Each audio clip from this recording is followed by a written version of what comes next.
Well, where do I start? I mean, she's everything you need a teacher to be. She's kind, she's loving, she's giving, and she's just a great teacher in general. She teaches what needs to be taught and nothing more.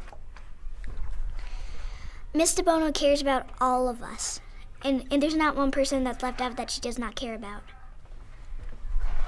Miss DeBono teaches differently than the other teachers. She's more hands-on, and she pays attention to how our students react so she can adjust to them and make it easier for them to learn. Miss DeBono is very helpful with other students. She should really be the teacher of the year.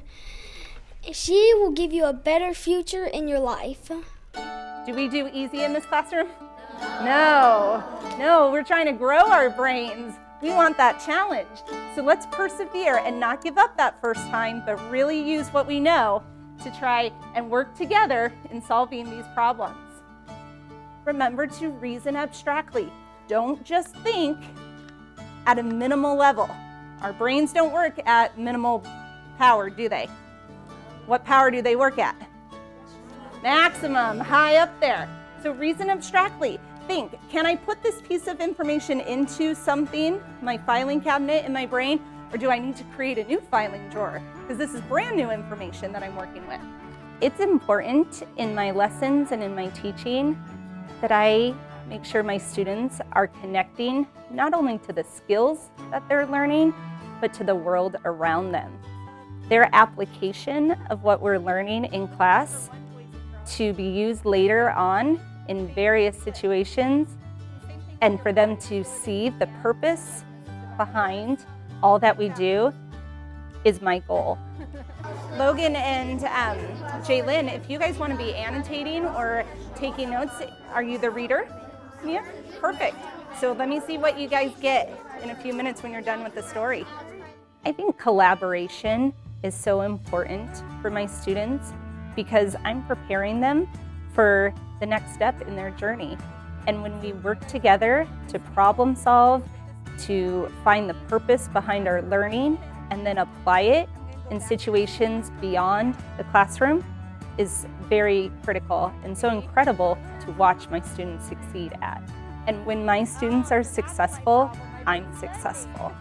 It's my job and responsibility to make sure my students are ready for their next step. When I teach a concept that's really tough and I see my students grasping it and taking the ownership of their learning, there's no greater feeling. I really like that you were able to remember to keep your dividend and then flip the reciprocal, by the reciprocal, the divisor. Awesome. What did you get for your product? 3/20. Wonderful. Keep working. I really like to see that work happening. Nice job. Why not? I teach because I want to give back. I have been given so much and now get to share that with others. Teaching is not a job. It's what I was designed to do. And I can't think of anything else I'd rather do.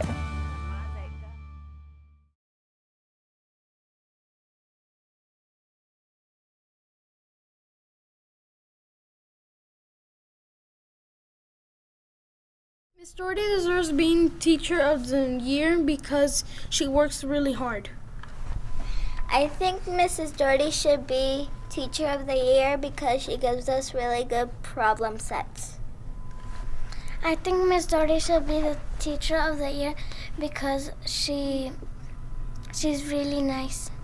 I think Miss Doherty should be Teacher of the Year because she helped us all learn new things. I think Miss Doherty should be Teacher of the Year because she's really sweet and nice.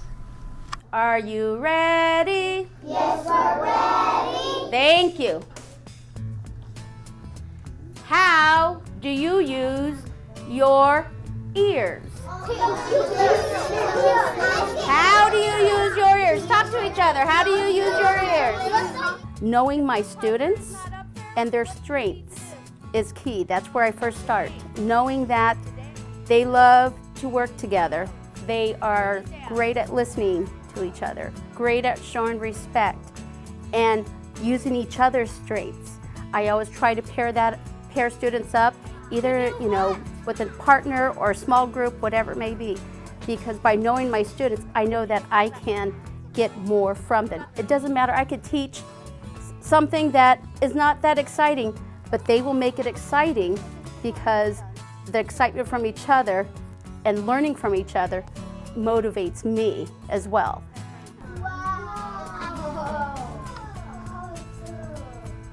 Okay, so I drew my oh, thank you.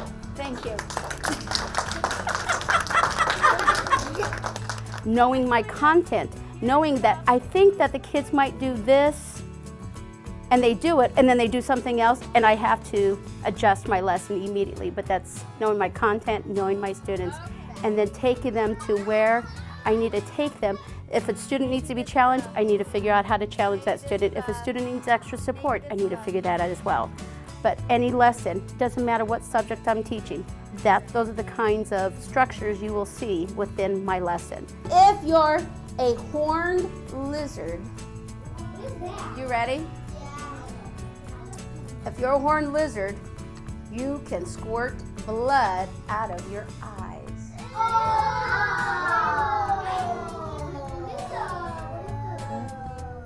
What's the purpose of that? What do you think? So if you were a horned lizard and you shot out the blood out of your eyes, what might make you do that? Andrew.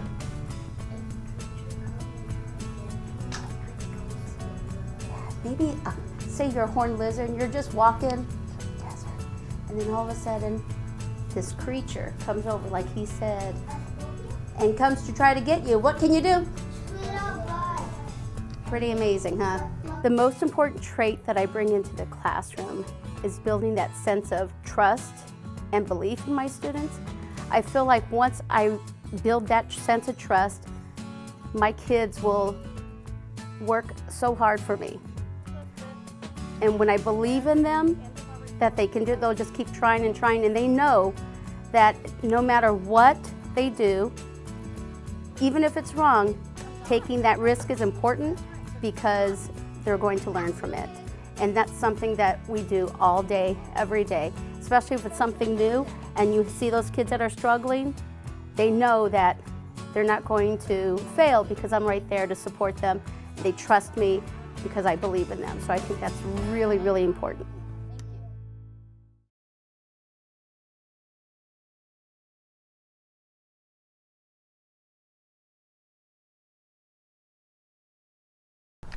Ms. Lyford makes a difference in the lives of her students by offering them a home away from home and also offering them a place where they can feel safe and sound in high school. Ms. Lyford makes a difference by reminding us that we're all human, and because we're all human, we can all be one big family despite all our differences. Ms. Lyford really knows that this is a time in our lives where we're all trying to find out who we really are, and she uses music to help us discover that and help build our self-esteem and our confidence. Ms. Lyford doesn't just teach us things that we use in choir. She teaches us things that we're going to go use in our other classes, math class, we're going to go use in our jobs, in our everyday life. A. Spit them out. Diction clarity. Here we go. 2, 3, and A, B, C, D, E, F, G, H, I, J, K, tell me more. L, M, N, O, P, Q, R, S, T, U, V, W, X, Y, Z. A, B, C, D, E, F, G, H, I, J, K, L, M, N, O, P, Q, R, S, T, U, V, W, X, Y, Z. You guys are so funny when you're being cautious. Do you know the words? No. Highly effective teachers are highly involved in their subject area. They collaborate with their peers. They find new ways to say things. They connect with their students. You do it. Sing to Mr. Rother. Highly effective teachers let their students feel safe with each other and get to know each other. I have an advantage in this classroom because we don't sit in desks. Highly effective teachers promote individual learning. Highly effective teachers are not afraid to make mistakes. Music is the key for part harmony, minor, major, you'll see.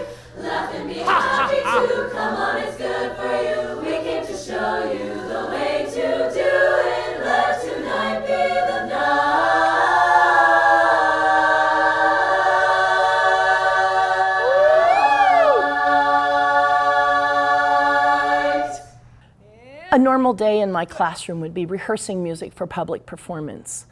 If students just learn their music in the classroom and don't present it to others and don't present like it's a gift to others, then it's just we're hanging out in here singing for each other. And part of what we work on in our rehearsal is how to be great communicators, both through the lyrics that we sing and through the facial expression and even physical expression. Sometimes we'll have choreography or moves that go along with it. Students need to know how to give. They need to know how to give of their music and not be selfish and just keep it to ourselves. And those are the seeds that I plant. As a teacher, I don't really care that they all become music majors. Not every choir kid, not every band or orchestra kid should become music majors or teachers, but they should love music long after they turn their tassel, long after that graduation. And that's what highly effective teachers, in my estimation, will do, is to promote lifelong learning in their students.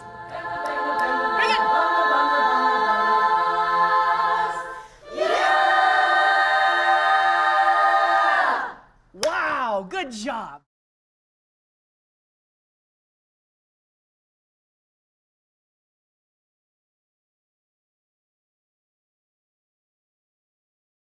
I think Mrs. Phillips should get the Teacher of the Year award because she has made a difference for everyone in her classes and the classes to come.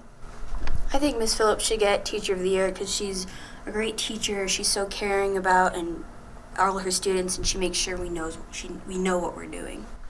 I think she should be Teacher of the Year because she's just so interactive with us, and it really helps us think about everything, and she's just great. Is you're going to count up all the kernels on this corn cob, and you're going to see which one of those Punnett squares it falls into. You can actually use what we see on this corn cob to figure out what the parents looked like. Isn't that kind of neat?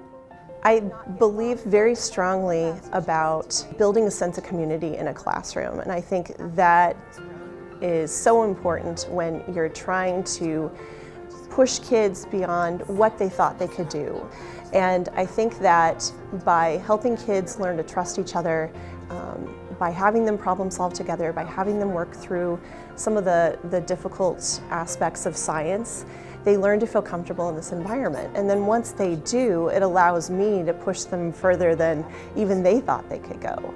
And so I truly believe that we owe it to our kids to give them as much as they're able to absorb. You do have a hard one because your rows aren't even completely straight, right? And so it makes it hard to count. So just do the best that you can. Again, it's about the experience. It's not going to be perfect. We make mistakes in science all the time, right? So do the best you can. If you think that you have one that you accidentally count twice, it's not the end of the world, but I'm going to do the best that you had. Ever done an experiment like this before? Nope. Nope? No. Not at all? Okay. It's one thing to read something in a science textbook, but then to have kids experience that, there's no substitute for that. And so when kids are out in lab stations and they're looking at something that, they wouldn't otherwise have the opportunity to do that, it cements that learning. It allows them to remember it long term rather than it just being something they read or some notes that they went over. They really can think back to, oh my gosh, I remember when we did this lab, or I remember when we studied about corn or DNA. And I think that makes a lasting impression for students. How are we doing? Good. We got a lot of purple. Smooth. Okay, so you've already noticed a pattern or a trend. Yeah, you do have quite a few purple. And they're mostly smooth? Yeah. Okay. So you're going to want to be on the lookout for if that trend continues throughout your whole corn cob. And then when you look at other corn cobs that maybe you think have a lot of purple, we're going to compare and see if they have the same other traits. Right. Right. Okay. And then you'll be able to backtrack and figure out what did the parents of that corn cob, what were they like? Okay. Okay? Yeah, thank you. Nice job. I love to see kids get excited about learning, and I love to see that they may consider a field of science that maybe they didn't think about before, maybe they'd never been exposed to before. I love to see when they finally get something that they never got before, or I'm teaching them a little bit more in depth, a subject matter that they've already known, and then all of a sudden they go, oh, I get it now. I see how everything fits together and how it's related to one another. I love that. I love seeing that in kids and seeing them be successful. That's why I come to school every day.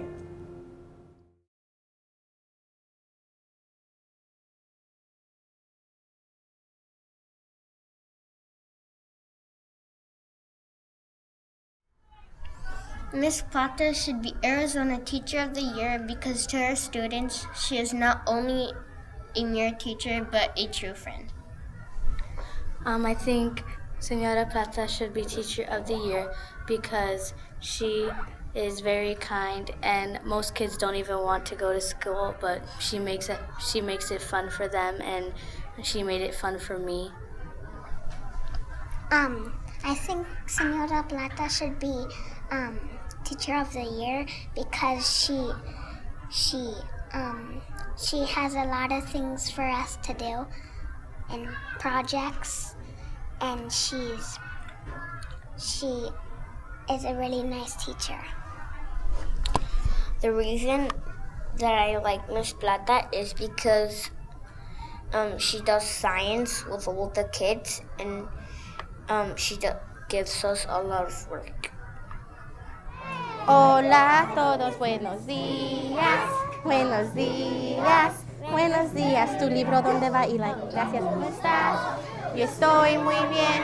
Vamos a empezar la clase de español. I teach because I want to change the world. I want everyone to feel like, yes, they can, and yes, we're going to do it, and we're going to do it together.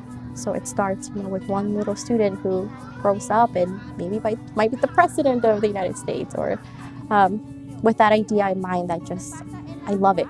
I love teaching. ¿Cómo los podemos separar? Oh, con tus manos, este es fácil, ¿ok? Vamos a separar los guijarros. Hay grandes y hay pequeños también. Oh, ¿y tú estás separando la grava? Excelente. ¿Y esta es grava grande o grava pequeña? Pequeña. ¿Pequeña? ¿Segura? ¿Dónde está la otra grava? ¿Este? Ok. Son como científicos ustedes. Tienen como un laboratorio aquí. ¿Sí? Estás muy enfocada también, Tessa. I think the most important trait I bring to the classroom is that I'm really intuitive in what my students need. I pick up a lot on how they're feeling and what they need. Teaching is not just teaching the academics and that piece of it. It's also the emotional and the social part of it. And I think a lot of times teachers miss that, and they don't have a cohesive classroom, and so then learning doesn't really happen. It's not fun. I try to connect with all students because I know how important making connections is for people in general. Okay, entonces este día lo vas a poner aquí y lo vas a separar. ¿Ok? Oh, no funcionó muy bien. ¿Por qué no, Esmi?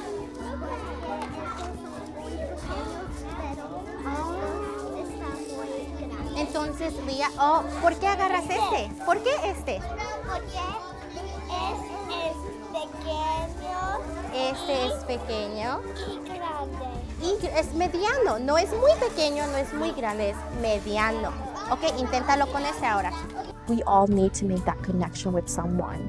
So whether it's a coworker or a teacher or, the administration, I think as a person myself, I feel like I need to have those connections. So I think about that for my students, and my philosophy is just, how can I bring the real world in? How can I help them see that they are part of a bigger picture? And how can I guide them into seeing how they can make a better world for all of us?